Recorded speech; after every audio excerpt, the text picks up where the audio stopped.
Hello, everyone, and welcome to the Dorado Show. We hope that you've been enjoying the previous episodes, and if you like it, please tell someone. You can find us on Apple Podcasts, Spotify, and YouTube.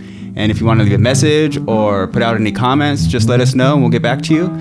You can also shoot us an email at thedoradoshow@gmail.com, and also try to hit us up on your favorite social medias, Instagram, Facebook, Twitter, whatever you like.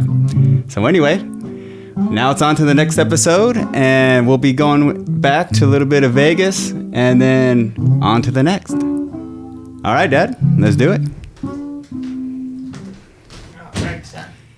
Very good. So yeah, I hope all y'all been enjoying the past two episodes. Was the Vegas show, like I mentioned, and I've really been enjoying those two. Basically where my parents met, and also my dad's had a lot of good music out there. That's right. Always continuing the hunt for the finest music available. That's right. Old Vegas is where we're at. You're right. Can't beat it. Mm-hmm. Yeah, I was wondering, did we have any questions or anything like that? I didn't check this time, so okay. I'll make sure and check, and we'll get back to you if we now this one. Yeah, when I was out here looking at some of my notes after the show was over, I forgot when I was talking about the Lennon Sisters. Mm-hmm.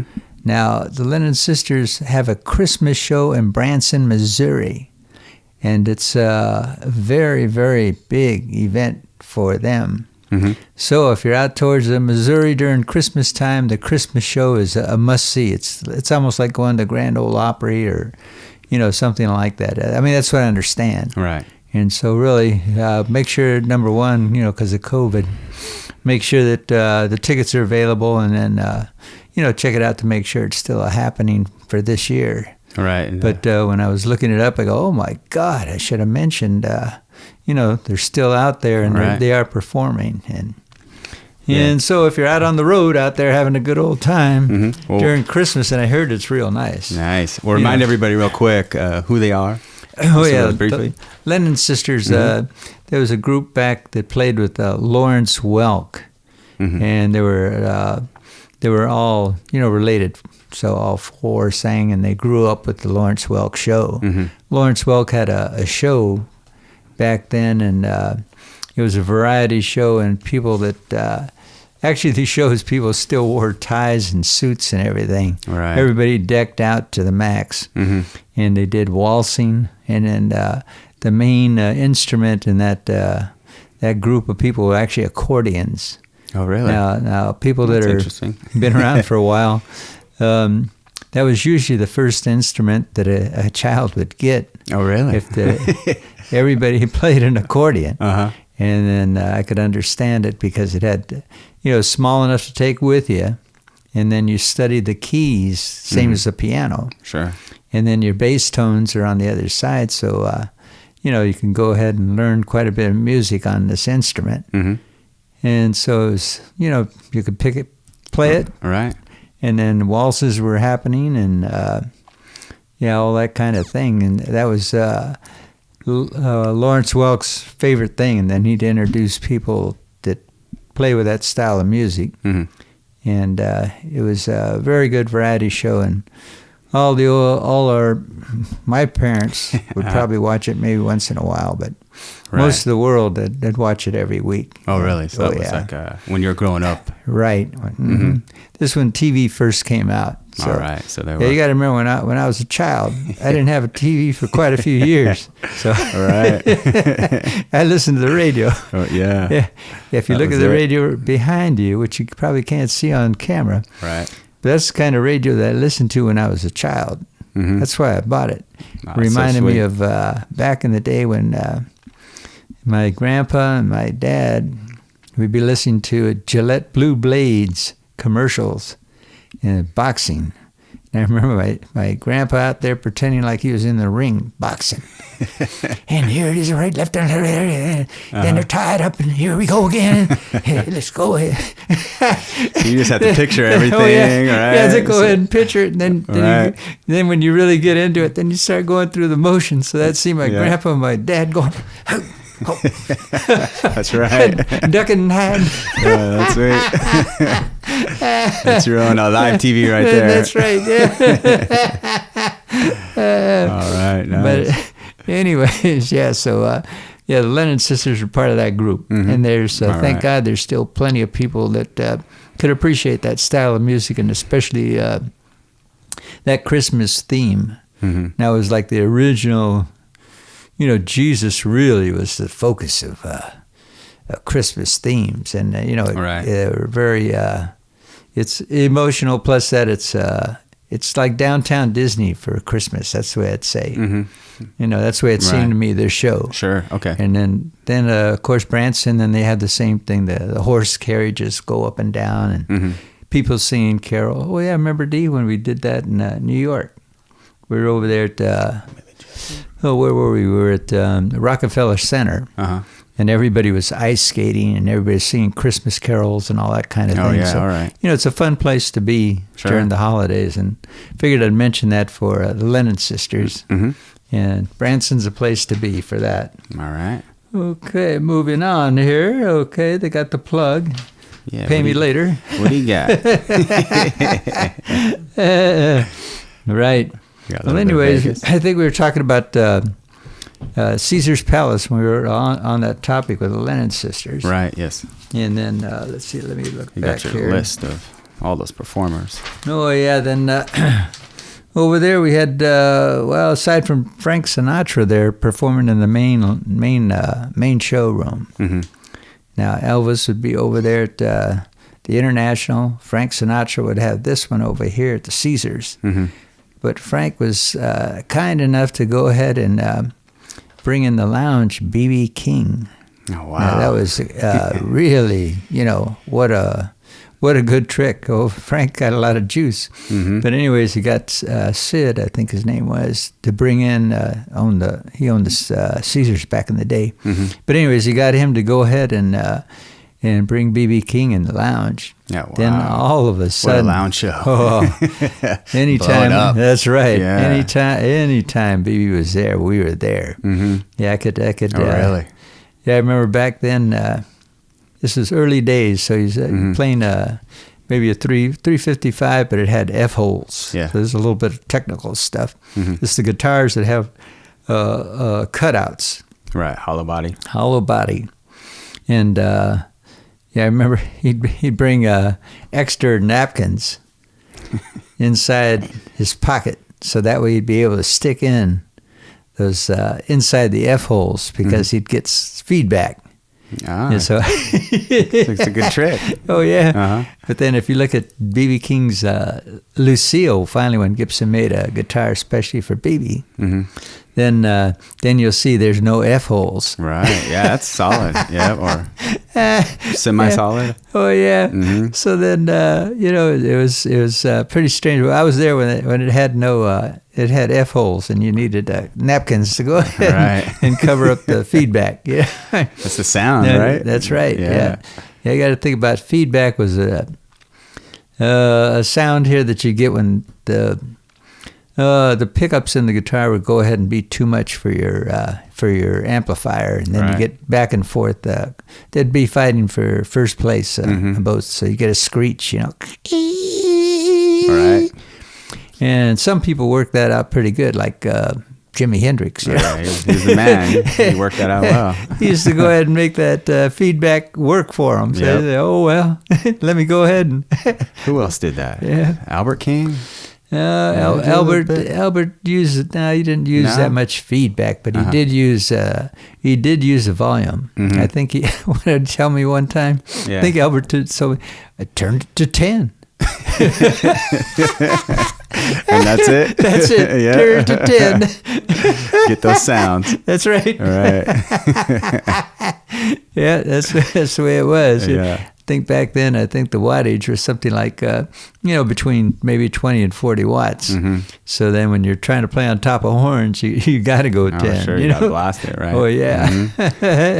Yeah. If you ever see Les Paul in the early years, he used to go ahead and put his on a little stand, so that way it'd bring his speaker up a little bit higher, his amplifier. Right. Yeah, smart. So that way it just, the sound of the sound from the amplifier would go ahead and wave out. Right, cut through instead of going down here and going up. So, only a genius like him would go ahead and do that. Les Paul. Yeah, I'm gonna have to go ahead and do a story on Les. Yeah.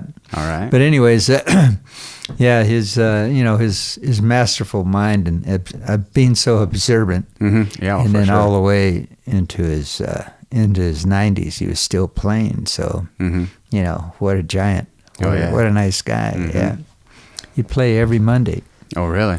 Every Monday. This is Les Paul, right? Yeah. Yeah.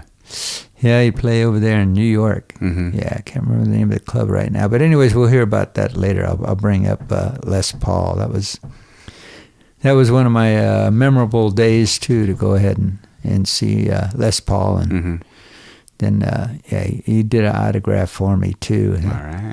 I don't do too many autographs, but yep. Yeah, this other guy that was in. Let me tell you real quick, though. This All other right, guy that was do in, remember I told you about Harvell's over there where I played with these giants? Santa Monica. Santa Monica, yes. right? Right by 3rd Street. Right. And, one of these guys I played with over there at that jam gathering was over there singing Les Paul at the same time I was. And he brought his Les Paul guitar in. Now, it wasn't a Les Paul like a solid body 52. I think it was like a 49 or something like that. Oh, wow. But it was a double cutaway, like a SG. Really? I couldn't believe it, but he brought it up on stage. The collector. And then he actually autographed his guitar. Oh, wow. I was going, where's my stuff? Right, Oh, what a genius that guy is. A real autographed Les Paul. Right. Yeah, put that in the case. Yeah. Yeah, I'd hate to even think about what that thing's worth right now. Right. Oh, for sure. Yeah, right? But anyways, let's go back on to... back to BB? Back to BB. Actually, I think we were talking about...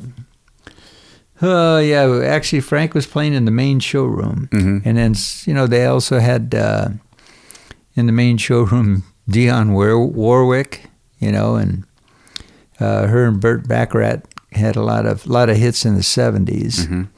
And then Nancy Wilson was another one that was in the main showroom. But the beauty of all that kind of stuff was that anytime BB would show up to go ahead and play in the lounge, then these people would show up.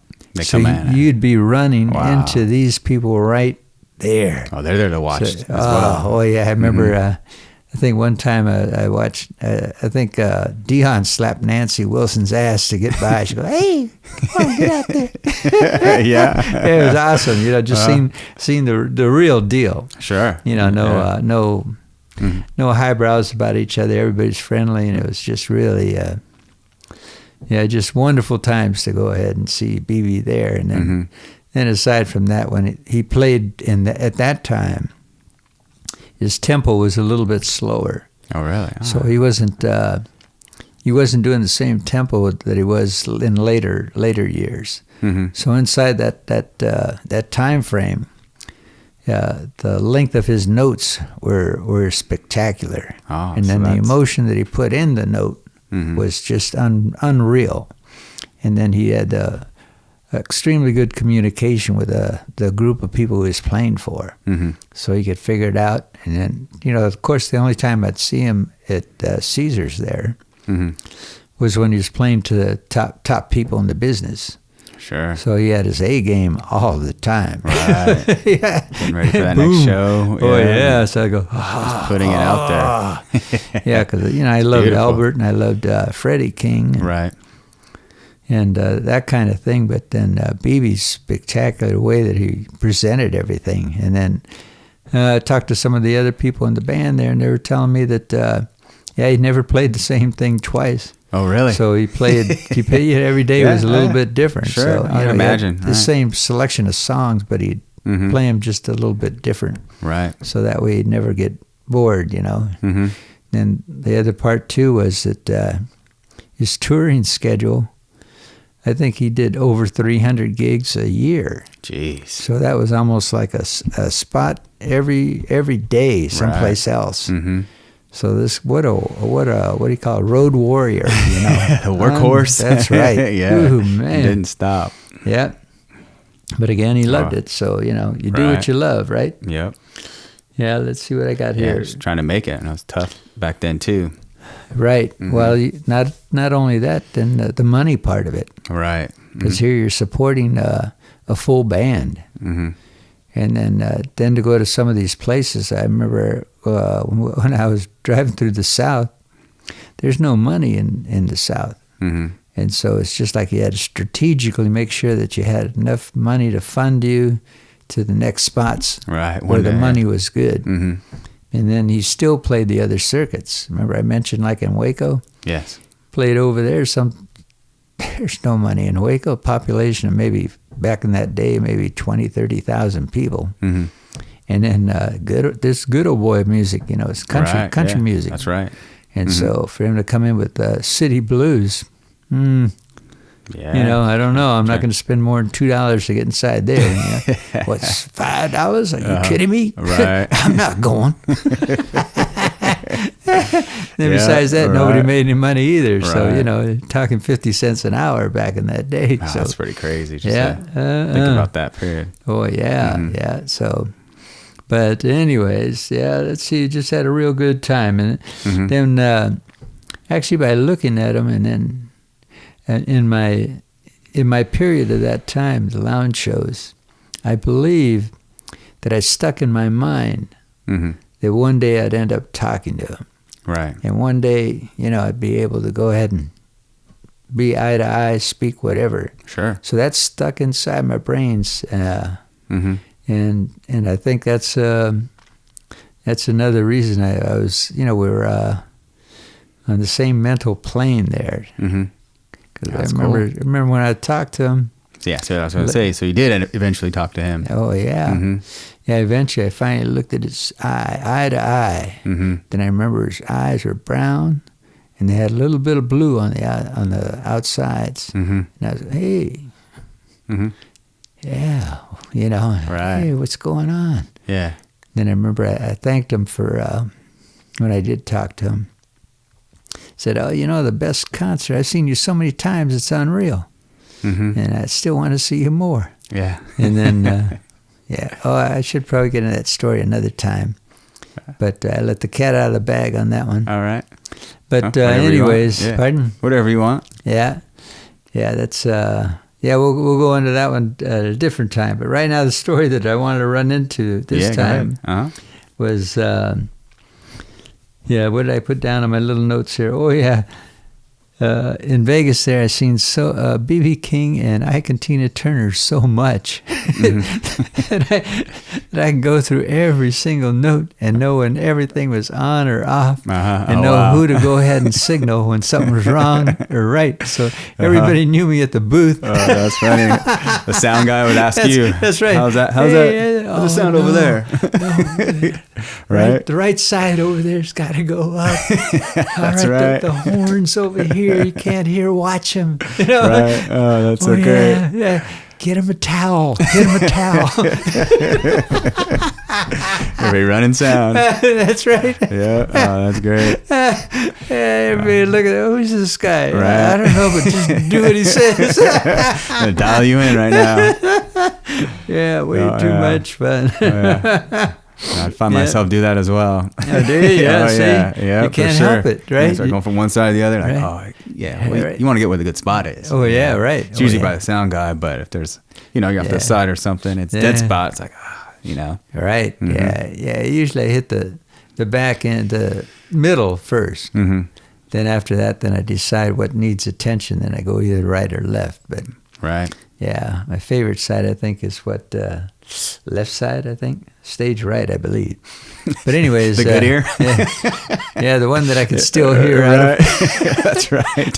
I got an amplifier-itis over here in one ear. Yeah, I think barely can hear in the other other one. Yeah. I don't know if that's old age or is it just, I don't know. Too much music. Yeah. Maybe a little bit of both. Yep. All right. Let's see now. Moving forward. Yeah, and then let's see. Yeah, his style. That's what I was talking about when I mentioned Albert King inside this note here. Mm-hmm. Yeah, Albert King had Turn It Up, Boom, and Let It Run. And then BB had the other one where he tied his notes. So they had to sing and they had to get lengthy on you. Mm-hmm. So that was, really, to me, that's what my ear liked. I liked the way the emotion came out. Right. And then the other one was striking, like boom. And then you take a look at Albert. Mm-hmm. Albert's a pretty strong-looking guy to begin with. Right. So when he's hitting those notes, he's hitting his whole body inside that thing. Mm-hmm. So like a Muhammad Ali hit. Right. Right. Punch it through. Yeah. And Freddie King, he was just. Freddie King was just a monster. Mm-hmm. But he played different style. His styling was he used finger picks. So he had a thumb pick, and then he used on a steel guitar. He used those other picks, right? Oh, like a steel guitar. All right. So he'd be hitting them real hard, and when he'd hit the notes over there, they'd be quicker than I believe both Albert and BB. Sure. Yeah, it makes so sense. his notes were fast, and then you hear him play, and you can go, oh my God, Right. How could he be so quick? Different styles. Yeah. Yeah. Oh, he had the blues. He had the funk. Right. Yeah. Yeah. Speaking of him, let me go on real quick here. Let's see. That's Freddie King. Yeah, Freddie King. I didn't really get a chance to meet him. We only got a chance to see him one time, I think. Right, D. And that was over at All the King's Men. So I guess it was over in Santa Monica, over at the Santa Monica Civic Auditorium. And they had the Kings go up there to play. And later on, I became friends with Deacon Jones. And Deacon Jones was his keyboard player. Mm-hmm. And then he was also a keyboard player for John Lee Hooker for about 17, 18 years. So, yeah, right. Yeah, so Deacon Jones is... back then, I don't think he was 21. But anyways, he was a pretty young guy back in the day. Big old afro, and you see him out there. Playing with the legends. Oh, yeah. He was solid. Good. Solid player from the neighborhood. Right. Yeah. I like how they do that. Yeah, no, it was just way too good. Mm-hmm. Yeah. And I guess I brought in another person, too, when I was thinking about Deacon. Now, Deacon Jones... played over there with Albert King, and then I remember my old guitar teacher. He's the one that brought the Long Beach Blues Festival right. to Long Beach, Bernie Pearl. Now his brother owned the Ash Grove over in Hollywood. So then they brought in all sorts of players. It was just like the Ash Grove was famous for bringing in real good music. Mm-hmm. Then when I decided to do a little studying on the Ash Grove, then I found out it was a meeting place for, what is it? Let me find my note real quick. I skipped it over. I went over to a different spot. Mm-hmm. But, where is it here? Anyway, it was for the Black Panthers. Oh, it was really? a meeting place for the Black Panthers. So this guy just wanted to go ahead and sell space. Uh-huh. So in order to keep the Ash Grove, and then thank God the Ash Grove is still available. You still can hear some of Hollywood's good stuff. And, it's thanks to Bernie Pearl and his brother. They started in 1958. Mm-hmm. And I think they got out of that business in 72. And then when I ran into Bernie back in my younger wild days, remember out of episode 1, the Hollywood days? That's right. But anyways, I ran into Bernie out there with, he was playing his guitar right there, blues guitar, out there in front of the Ash Grove. And I was going, what the heck? Bernie already had like white hair. And I was going, hey, what's that young guy with white hair doing out there? Oh, really? He's sitting around there playing, Uh-huh. I guess his brother had him out there working, but he was there playing the guitar instead. Oh, really? I mean, that's You're what I supposed to get assumed. tickets? That's what I assumed. Yeah. He was crowd control. I don't know. Right, yeah. Whatever. Yeah. Entertain, bring people in. That's something. right. Yeah. Well, that was when you're just hanging out in the Just front, just to hanging out. hear who's playing out there, right? Well, yeah, I was thinking about that part too, and then I guess it wasn't until maybe the 80s before I had money. Mm-hmm. So usually a lot of these places I'd have to go outside or wait for an opportunity to go in and catch a little bit, then get out before they kicked me out. So, it's just, awesome. and then, I remember that when Albert King, I was down there at the Golden Bear down in Huntington Beach. And, I really didn't have the money to get in. Right. And so then I just went to the side door and felt the vibrations of his instrument in the band. Mm-hmm. And then after that, then I'd go back over there and walk in the front and pretend I was looking for somebody. Then they'd let me walk in and finally go, oh, yeah, you've been in here too long. Get out of here. Mm-hmm. I said, okay, good enough. I got enough. All right, got your fill. That's right. That's right. For the love of music right That's there. Right. Yeah. Had to get your fix. That's right. Yeah, that's and then after that. Yeah, right. Yeah. Yeah, well, that's there. Mm-hmm. And then speaking to Golden Bear, then Kenny Burrell had a jazz club down the street. Mm-hmm. Now, Kenny Burrell, jazz player. Yeah, he played all over the place. In the jazz world, can't beat Kenny Burrell. Right now, I think he's still teaching at UCLA. Oh, wow. Pretty close to about 80-some years old. Mm-hmm. But anyways, I remember going to his place, and it was right down the street. So if I got kicked out of the Bear, I'd just go down over to Burrell's place, and hardly anybody was there because jazz didn't go over so good in Huntington Beach. Sure. So just to have a person in there was cool. Yeah. That's sweet. Nobody would push me. Get one glass of water and a beer. That's good. That's it. Yeah. Yeah, I went off my beaten path here, but oh well. Yep. Yeah, it happens. Yep. Yeah. So, anyways, then I got a little special note here. A story about that was Bernie Pearl, Ash Grove. Yeah, saying that's off Melrose. Right. Quick. Yeah. It's at the end of Melrose there, just before it turns into Beverly Hills. Oh, okay. So then you got to park over for free parking. Mm-hmm. You got to go over there where the apartments are on the other side and then walk. Yeah, that's how you do Otherwise, it. you pay $15-$20 to park your car. Right. And then you got to wait. You got to wait in line to get your car back. You could have walked down to your car and taken off halfway home by the time they showed up. It's another drink. That's right. Yeah. But anyways, I wrote a note in here for my granddaughter, really. Mm-hmm. Yeah. One time we were down at the campus pub.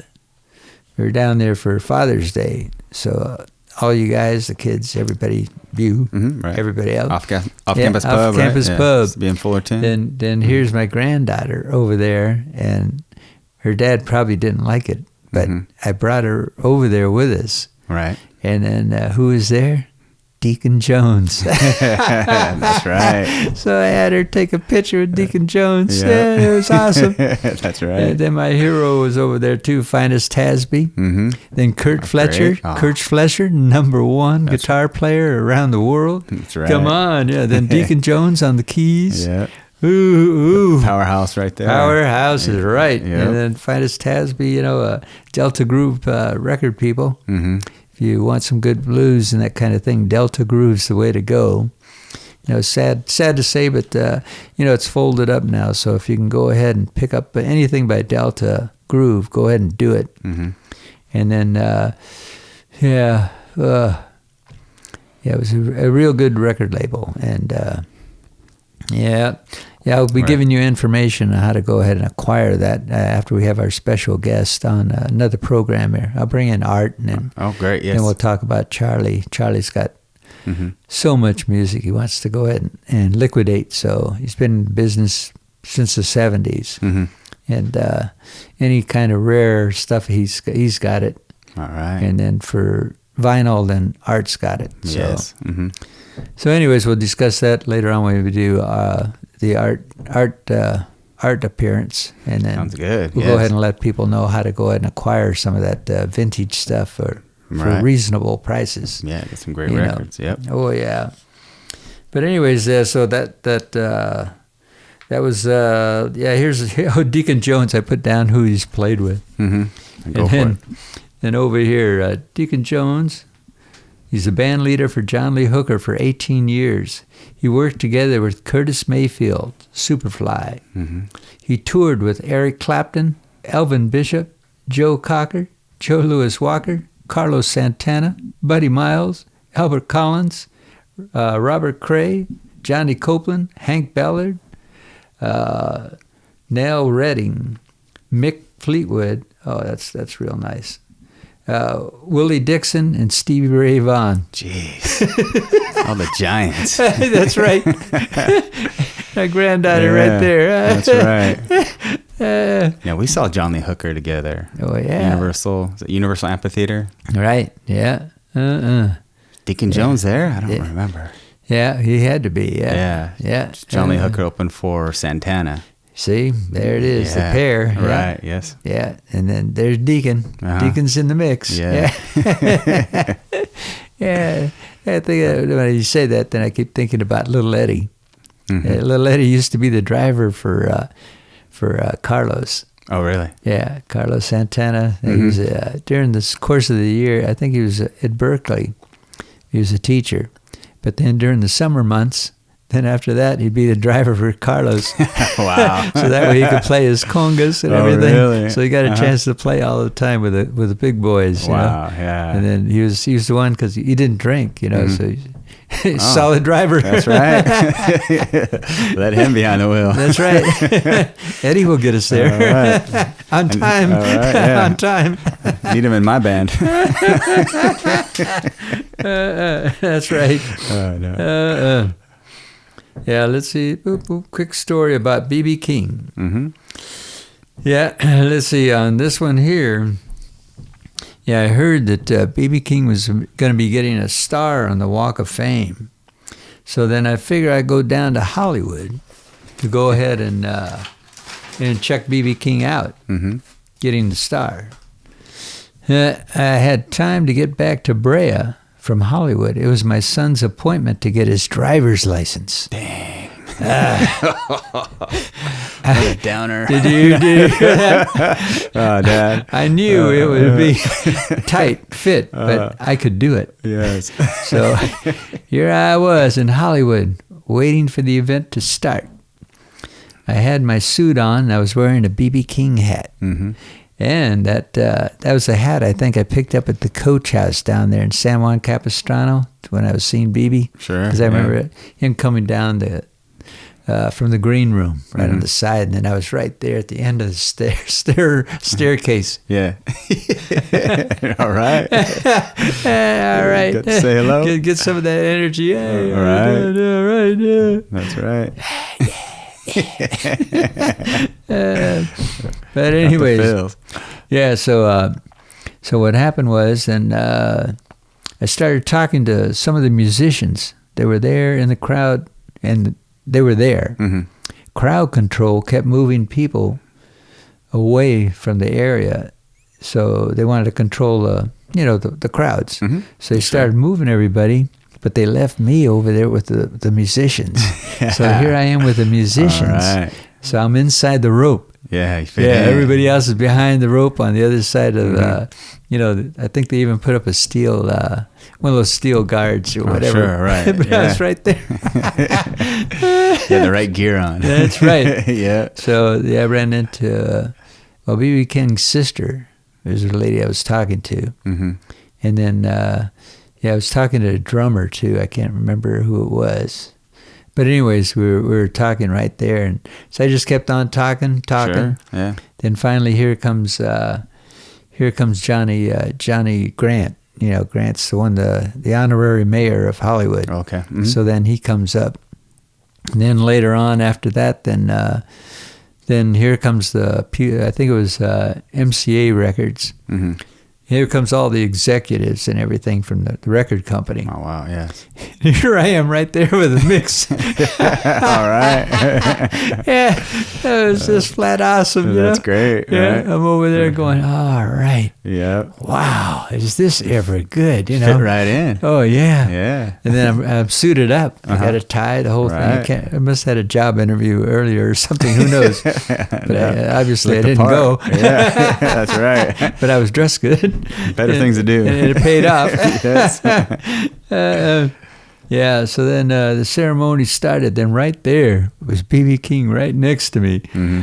Yeah, along with the family, the record label, and the cameras were taking pictures and all that kind of thing. Right. Yeah, so it was pretty darn good event there. I had a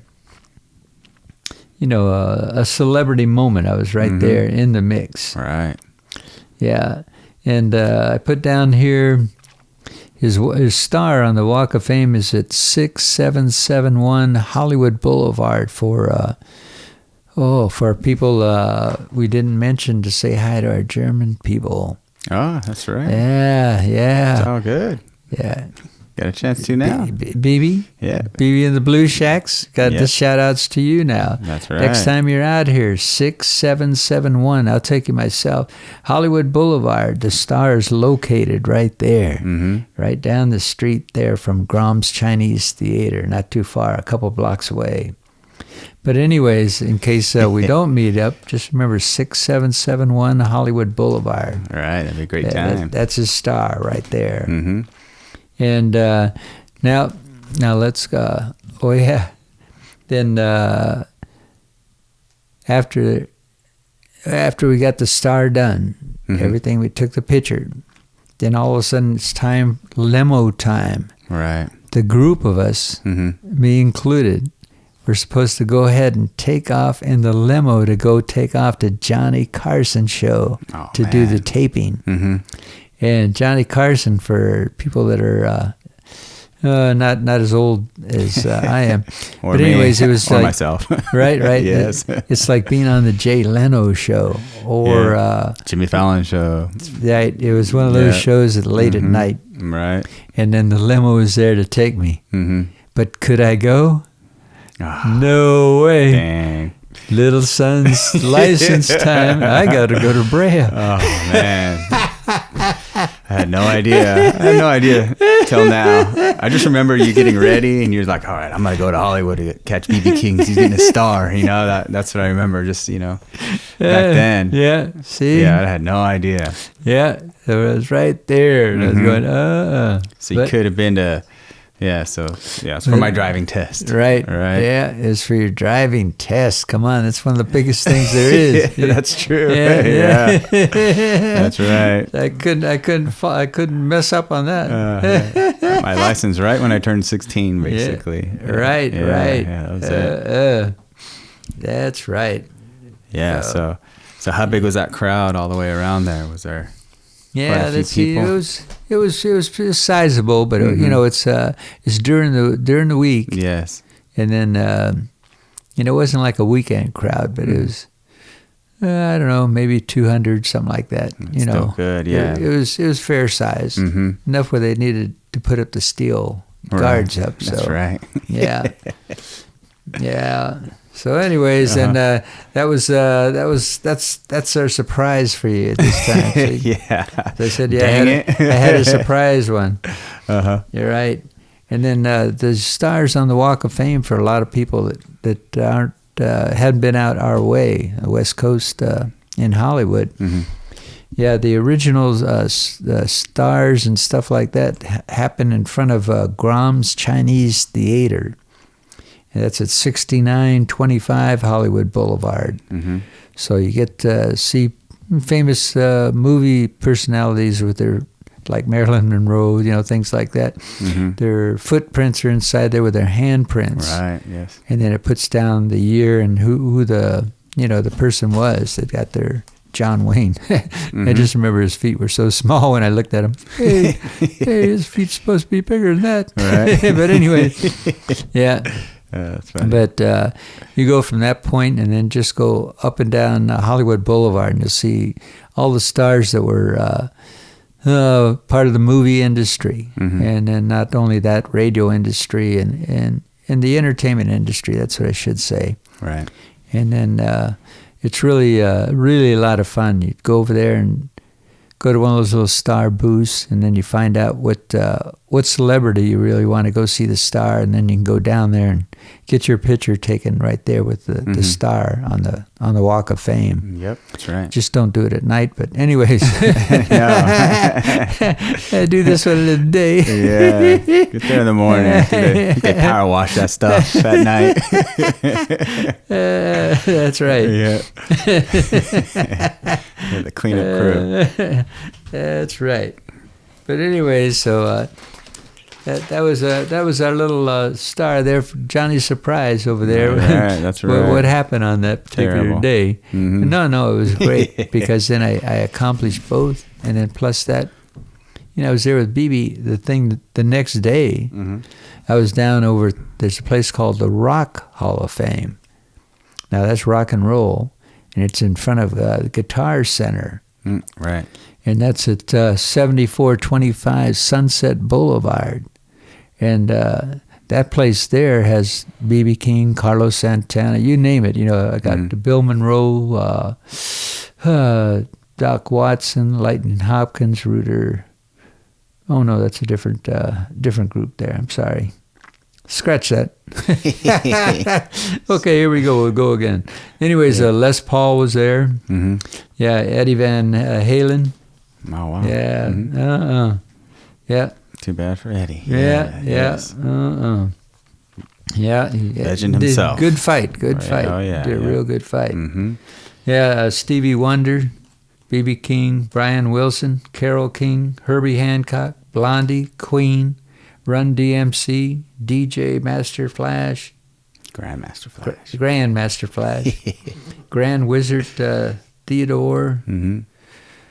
Grand Mixer DXT, Motley Crue, Nancy Wilson, Hall & Oates, James Brown, and what I got down here, the gift store is really nice. Mm-hmm. So actually, really, it's got real good stuff in there, and it's something that every rock and roller should go down there and visit that one, because that's specifically for musicians. Yeah, that's a big The one. other ones, is the industry. Mm-hmm.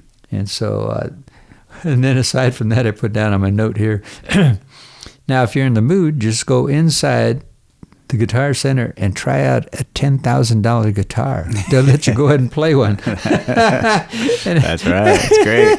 And then if you like to, go up there and pick up a $4,000 amplifier to play it on. That's right.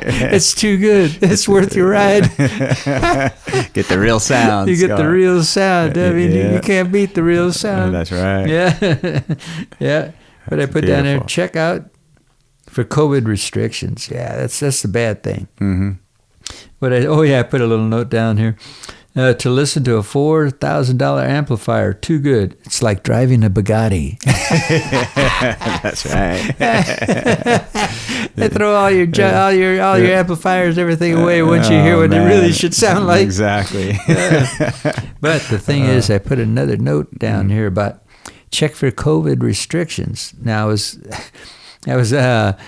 was fortunate enough to go down before COVID down to a vintage guitar store over in Santa Monica, and the guy had a Eric Clapton Blackie Stratocaster, and I wanted to pick it up. Yeah. I never told your mom about it, dear. But anyways, It's coming out.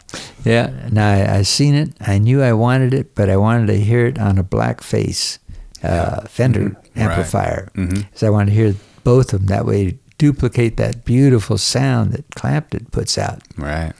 on the old stuff. Mm-hmm. So I went over there, and then I found out that they wouldn't let you in. It's COVID. Oh, wow. All right. So then I called the guy up. I said, well, what are you going to do? I really wanted that Blackie.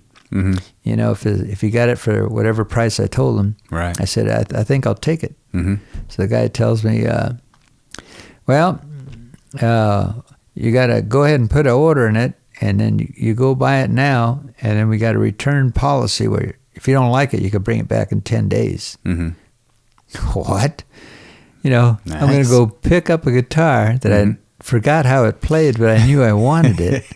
And then you didn't have the amplifier that I needed that I wanted to hear on it with it. Right. And you're going to tell me I got 10 days to go ahead and do this? Mm-hmm. How am I going to find that kind of amplifier to begin with? Put that together, yeah. The pairing. Right. Because you want the pair. Put the pairing together, yes. So then I was going, oh my God. Never mind, yeah. Yeah, well, it's COVID restrictions. That's the way we do it now. Jeez. So with COVID, you got to remember when you're doing those things like that.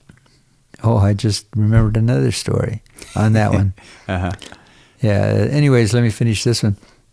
So anyways, so check with the restrictions because of COVID right now. All right. To me, it doesn't look like that'll really be over for at least a year or two. So, looking at it realistically. That's right. You got the same thing. maybe 350 million people need a shot.